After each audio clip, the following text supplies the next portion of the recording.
नमस्कार माझ्या शेतकरी मित्रांनो, शेतकरी दादा यूट्यूब चॅनेलमध्ये आपले सर्वांचे पुन्हा एकदा स्वागत आहे। आज आपण बघणार दुपारनंतरचे सोयाबीन बाजारभाव म्हणजे दिनांक 12 जुलै 2025। सर्व शेतकऱ्यांनी हा व्हिडिओ संपूर्णपणे बघा, कुठे न स्किप करता। बाजार समिती हिंगणघाट आवक 1260 क्विंटल, कमीत कमी 3035, जास्तीत जास्त 4355 रुपये क्विंटल। त्यानंतर बीड आवक 7 क्विंटल, कमीत कमी 4250 रुपये क्विंटल। दामणगाव रेल्वे आवक 215 क्विंटल, कमीत कमी 3840, सरसंद्राई 4200, जास्तीत जास्त 4425 रुपये क्विंटल। भोकरदन आवक 7 क्विंटल, कमीत कमी 400, सरसंद्राई 4200, जास्तीत जास्त 4300 रुपये क्विंटल। त्यानंतर मूर्तिजापूर आवक 300 क्विंटल, कमीत कमी 4085, सरसंद्राई 4190, जास्तीत जास्त 4295 रुपये क्विंटल।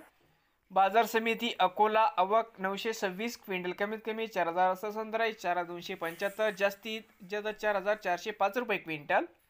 मलकापूर आवक 100 क्विंटल, कमीत कमी 3600, सरसंद्राई 4215, जास्तीत जास्त 4350 रुपये क्विंटल। जामखेड आवक 12 क्विंटल, कमीत कमी 3900, सरसंद्राई 4000 रुपये, जास्तीत जास्त 4100 रुपये क्विंटल। गेवराई आवक 1 क्विंटल, कमीत कमी 4081 रुपये क्विंटल। अंबेजोगाई आवक 130 क्विंटल, कमीत कमी 3881, सरसंद्राई 4250, जास्तीत जास्त 4300 रुपये क्विंटल। माजलगाव आवक 32 क्विंटल, कमीत कमी 4050, सरसंद्राई 4251, जास्तीत जास्त 4310 रुपये क्विंटल। रावरी वंबोरी आवक 4 क्विंटल, कमीत कमी दर 400 रुपये क्विंटल।